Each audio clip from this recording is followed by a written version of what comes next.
곧바로 말씀을 전하겠습니다. 우리 사도행전은 하나님께서 복음을 어떻게 세상 가운데 전하게 하시는지 우리에게 소개해주는 이 성경 말씀입니다. 그래서 우리가 사도행전을 읽어가면서 우리 하나님께서 복음을 통해 교회를 세워가시는 모습, 또 복음이 어떤 방법으로 이 세상에 전파되도록 하시는지에 대해서 우리가 깨닫게 됩니다. 특별히 저는 이 사도행전 9장, 오늘 본문을 중심으로 정했는데, 이 9장이 시작되는 부분에 앞서서 사도행전 8장부터는 바로 사울이라는 사람이 어떻게 변화되어서 하나님 나라와 복음을 위해 헌신하는 그러한 사도가 되었는지를 우리에게 소개해 주고 있는데, 이 8장과 9장을 우리가 읽다 보면 굉장히 흥미로운 점을 하나 발견하게 됩니다.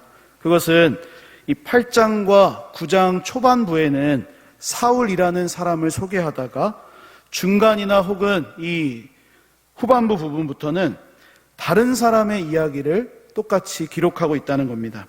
그래서 8장에는 사울에 대해서 잠시 설명하다가 곧바로 빌립의 이야기를 하고, 또 9장에 가서는 사울에 대해서 이야기를 하다가 갑자기 베드로에 관한 이야기로 이렇게 전환되는 것을 우리가 보게 됩니다.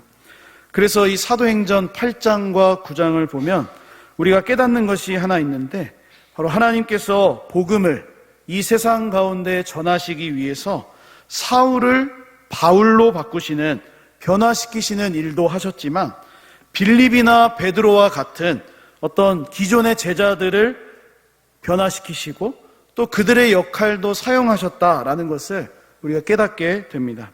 그래서 오늘 본문이 가지고 있는 의미 중에 하나는 바로 하나님께서 이 복음 전파를 위해서 베드로를 변화시키셨다라는 것입니다. 이것이 이어지는 사도행전 10장과 11장, 우리가 잘 아는 고넬료의 이야기를 통해서 이제 나오고 있습니다. 베드로는 어떤 사람이었습니까? 정통 유대인입니다. 그래서 율법에 따라 이방인들과는 어느 정도 이 거리가 있어야 하는 이 생각을 가지고 있었습니다.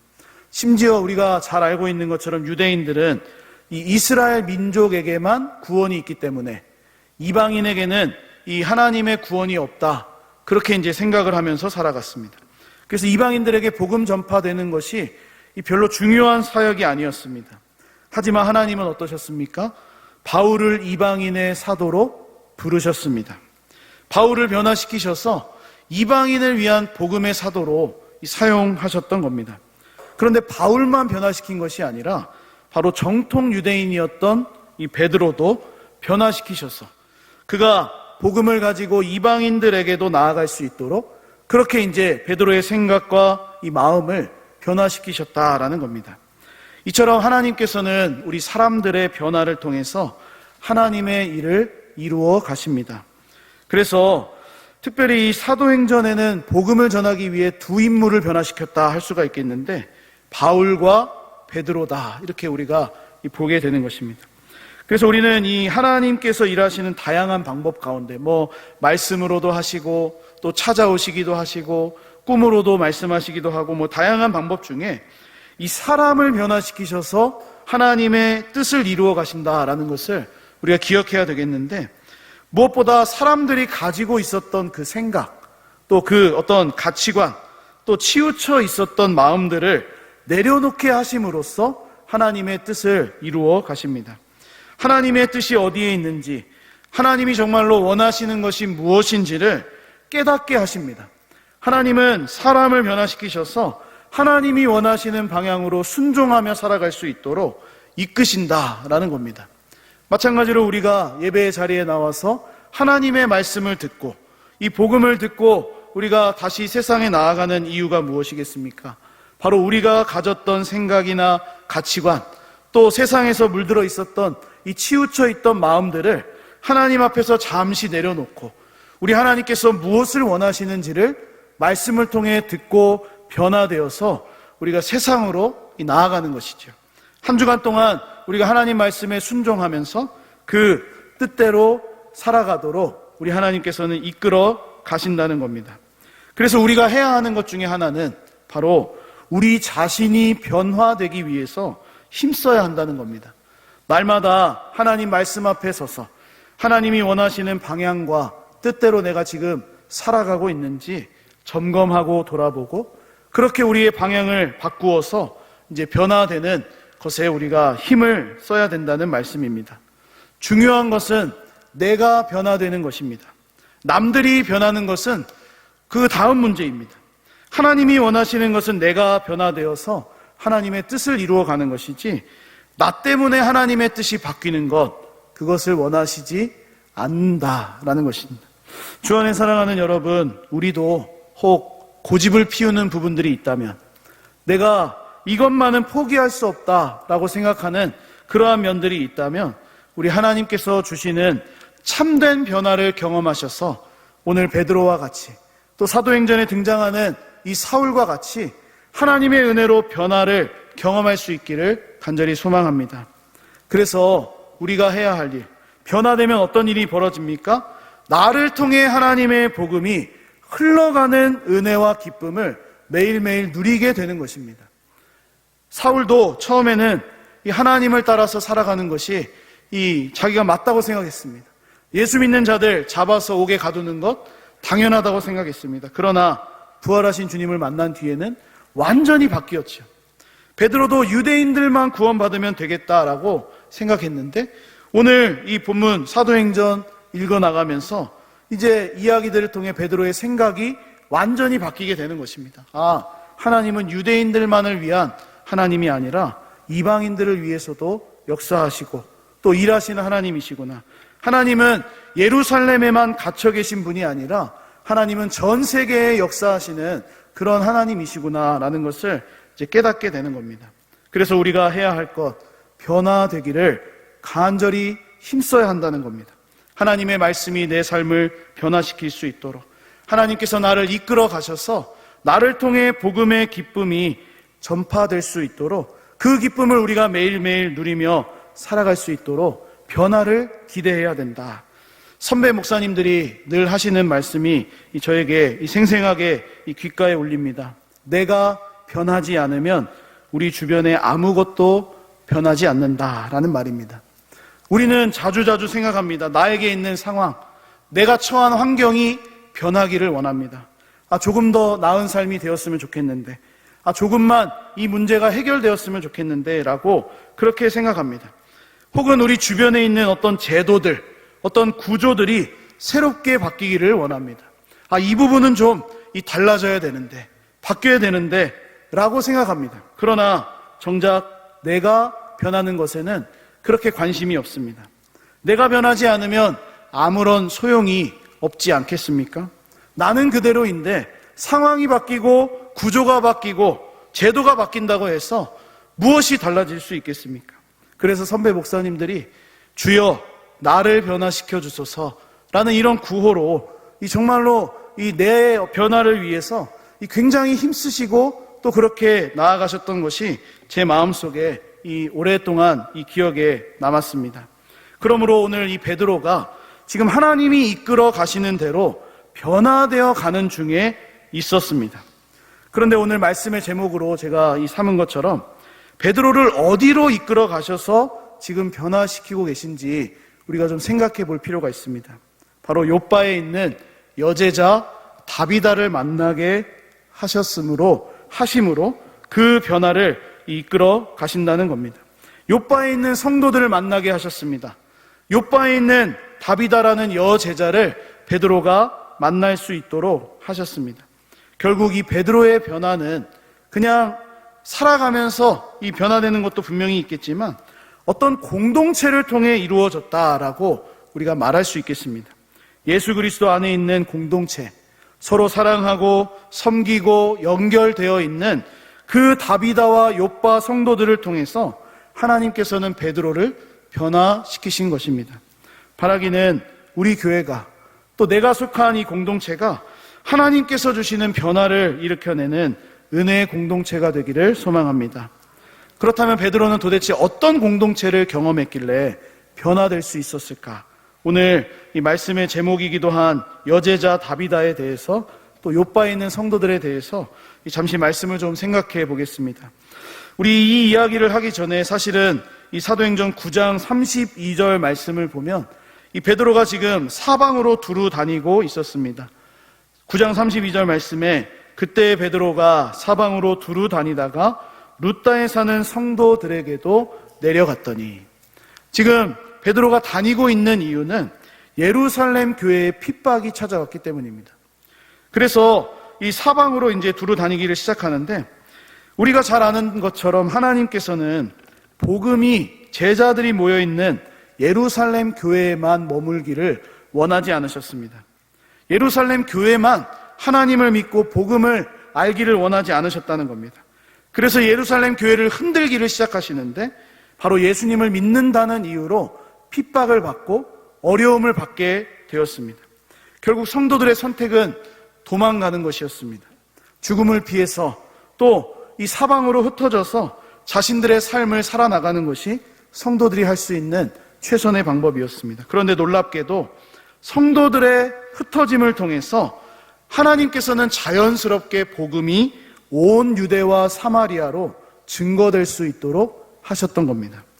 처음에 사도들은 예루살렘 교회에 머물러 있었습니다. 성도들만 이렇게 주변으로 흩어졌고, 이 사도들은 머물러 있었는데 나중에는 지금 움직이기를 시작한 겁니다. 사도행전 8장에 빌립이 움직이고, 또 사도행전 9장에서 베드로가 사방으로 두루 다니기를 시작한 겁니다. 결국에 이 베드로가 먼저 도착한 곳이 어디냐면 루다라는 지역이었습니다. 이 루다라는 지역에 보게 되니까 이미 루다에 성도들이 있었던 겁니다. 베드로가 가기 이전에 이미 그 루다 지역에 복음이 들어가서 이미 그 복음을 가지고 살아가던 그 성도들이 살고 있었던 겁니다. 그 지역에서 만난 환자가 있었는데 애니아라고 하는 중풍병자를 만나게 됩니다. 결국에 이 베드로는 예수 그리스도께서 너를 낫게 하시기를 원한다, 그런 이제 말씀을 하면서, 그런 고백을 하면서 이 애니아를 고치게 됐습니다.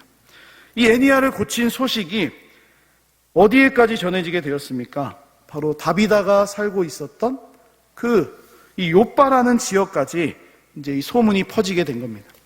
요빠에 있었던 지역에 이 예수님을 믿는 사람들, 또 요빠의 성도들이 이 애니아가 고쳐졌다, 애니아가 고침을 받았다라는 소식을 듣고 지금 베드로를 루다에 가서 요빠로 오기로 간청을 하고 있습니다.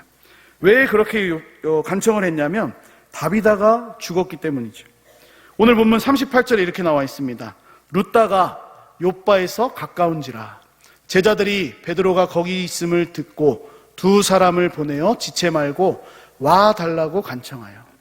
그러니까 베드로의 어떤 기적을 이 요빠 사람들이 듣고, 요빠의 성도들이 듣고 루다로 사람을 보내어서 요빠로 와달라고 간청을 했는데, 그 이유는 다비다라는 여제자가 죽음을 당했기 때문입니다.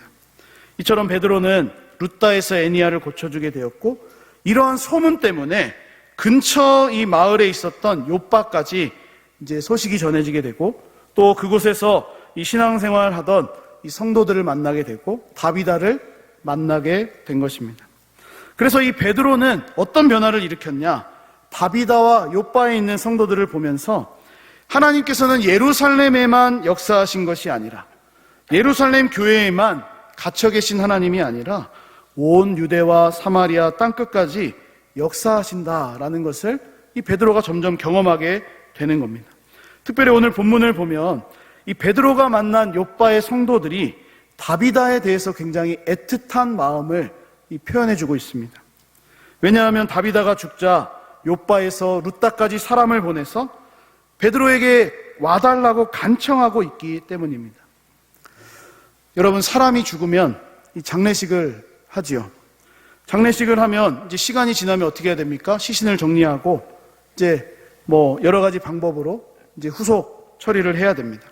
근데 오늘 본문에 보니까 굉장히 특별합니다. 이 다비다가 죽었는데 다락에다가 시체를 씻어서 누이고 장례식을 치르는 중이었는지는 잘 모르겠지만 장례식을 치르는 중에 사람을 보내서 베드로를 오라고 간청하고 있는 겁니다. 베드로를 부른 이유, 그냥 단순히 조문을 위한 것이 아니라 바로 다비다를 살려달라는 그 요빠 성도들의 부활 신앙이 거기에서 드러나고 있다는 겁니다. 물론 우리가 오늘날 뭐 사람들이 죽고 또 우리와 함께 신앙생활하는 이 성도들이 죽었다고 해서 이 집에다가 모셔놓고 갑자기 목사님을 불러와서 살려달라고 하는 그런 것을 하자는 그런 말씀을 드리는 것이 아니라, 이 당시에는 이제 이런 어떤 풍습 때문에 이 얼마나 애틋하고 얼마나 이 다비다의 죽음을 슬퍼했는지 이 욥바 성도들이 다비다를 살리기 위해서 베드로를 간청해서 지금 불러오고 있다는 겁니다. 근데 놀랍게도 다시 살아나게 된 것이죠. 그 다비다를 향한 애틋한 마음이, 그들이 가지고 있었던 그 부활 신앙이 다비다를 살린 것입니다. 그런데 어떻게 이 다비다가 살아날 수 있었습니까? 바로 다비다가 평소에 욥바 성도들을 향해서 구제와 선행, 그리고 섬기는 이 사역들을 굉장히 잘 했기 때문입니다. 여기서 우리가 주목해 볼 것이 한 가지 있습니다. 그래서 한 사람의 신앙생활, 또 한 사람의 인생은 살아있을 때도 평가받을 수 있겠지만 죽어서 평가받는 경우가 더 많다는 것입니다. 우리 인생을 살아가다가 한 사람이 살아있을 때 받는 평가들이 있습니다. 저 권사님은, 저 장로님은, 저 목사님은, 저 성도는 너무나 이 신실하다. 그렇게 우리가 평가도 하기도 합니다. 그러나 죽어서 받는 평가는 더 정확하지요. 바로 죽음 이후에 그 사람이 어떤 삶을 살았는지가 아주 분명하게 드러난다는 것입니다. 그런 의미에서 이 다비다라는 여제자는 욥바에 꼭 필요한 존재였던 것 같습니다. 성경이 이것을 강조하지요.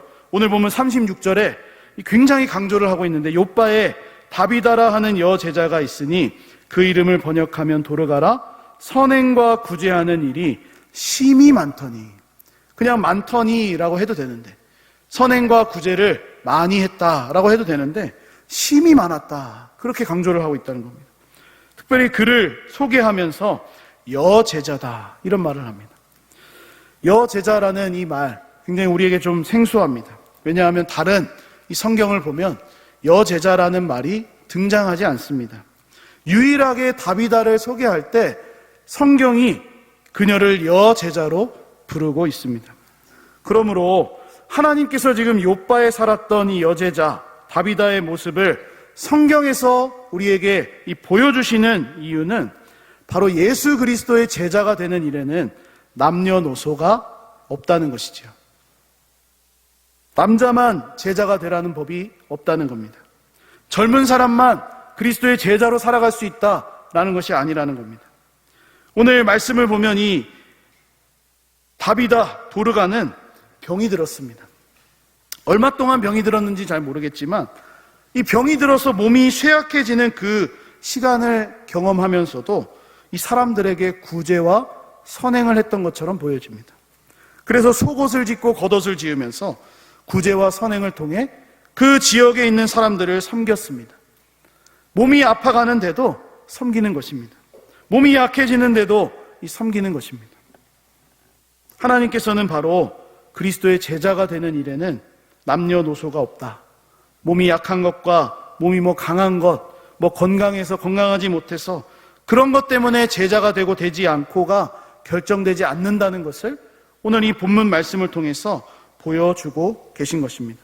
특별히 이 당시에 여자로 제자로 살아간다는 것 얼마나 힘든 일이었겠습니까?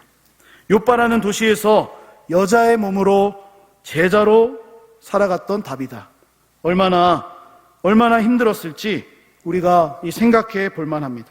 36절에 이 선행과 구제가 얼마나 영향력이 있었는지 심히 많았다. 그녀가 예수 그리스도의 제자인 이유는 선행과 구제하는 일이 심히 많았기 때문이라고 말씀합니다. 구체적으로 오늘 본문 말씀을 보면 그녀가 어떤 섬김을 했는지 우리에게 보여줍니다. 욥바에 살고 있었던 과부들을 섬겼다라는 것입니다. 그래서 그녀의 이 죽음 앞에서 39절 말씀에 모든 과부가 다비다의 죽음, 도르가의 죽음을 슬퍼하면서 애도를 합니다. 당시 여자의 몸으로 홀로 산다는 것 쉽지 않았을 겁니다. 물론 오늘도 이 여자의 몸으로 혼자 산다는 것이 그렇게 쉬운 것은 아니겠습니다. 그러나 이 당시에는 더욱 어려웠을 것입니다. 특별히 욥바라는 이 지역에 과부들이 굉장히 많았습니다. 왜냐하면 이 욥바가 해안가 도시였기 때문입니다. 해안가에는 주로 어부들이 살아가는데, 그래서 남자들이 이 먹고 살기 위해서 배를 타서 고기를 잡습니다.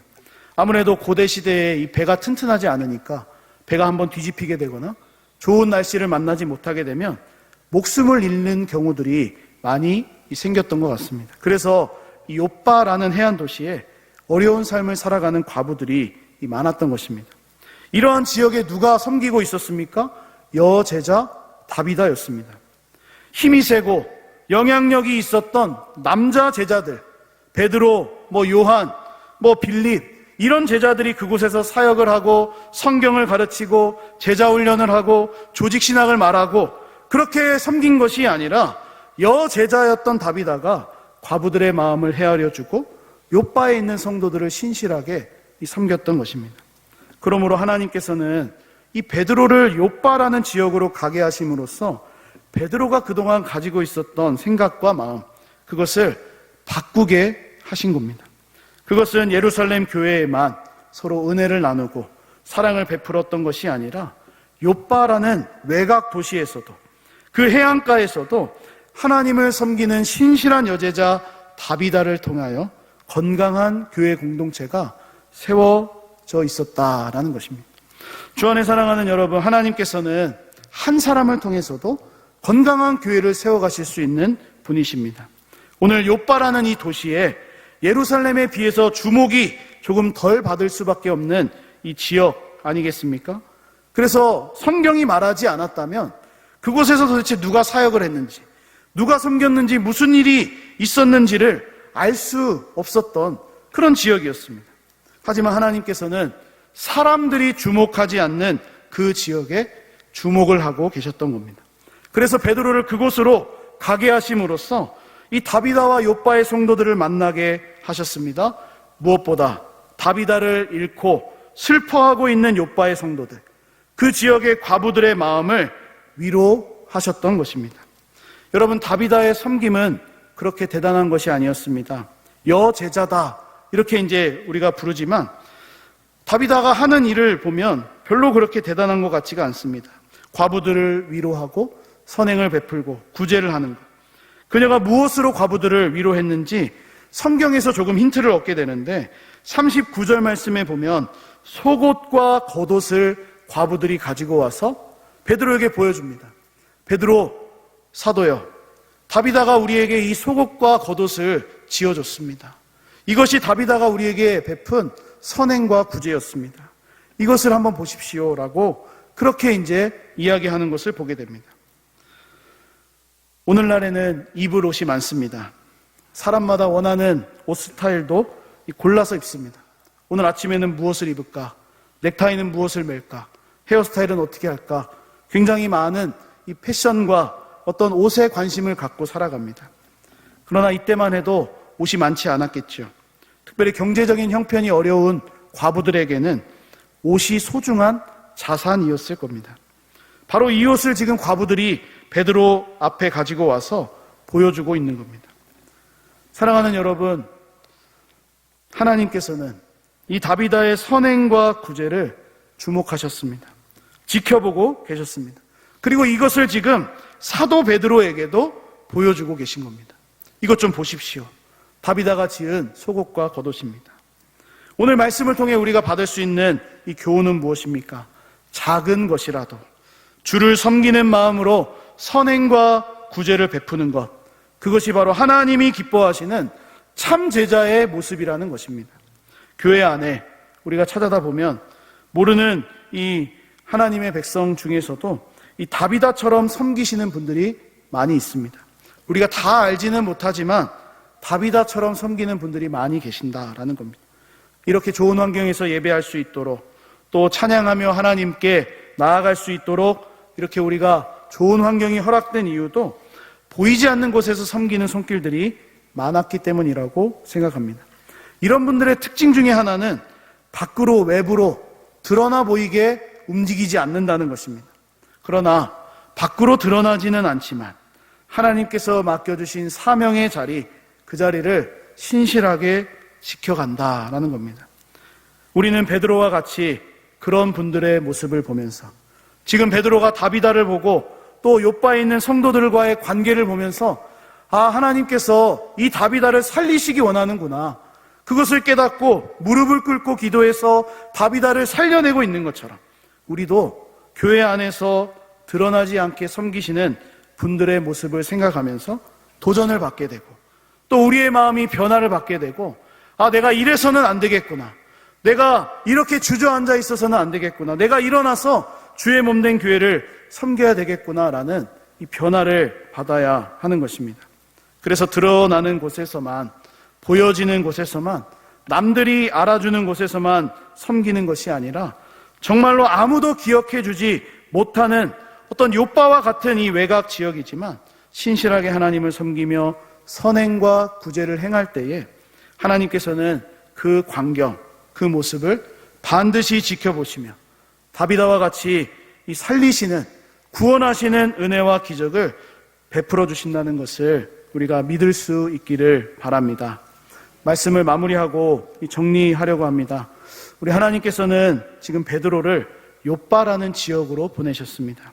그래서 거기에서 지금 슬퍼하고 있는 이 사람들을 위로하시는데 바로 그들이 꼭 필요했던 인물, 이 다비다,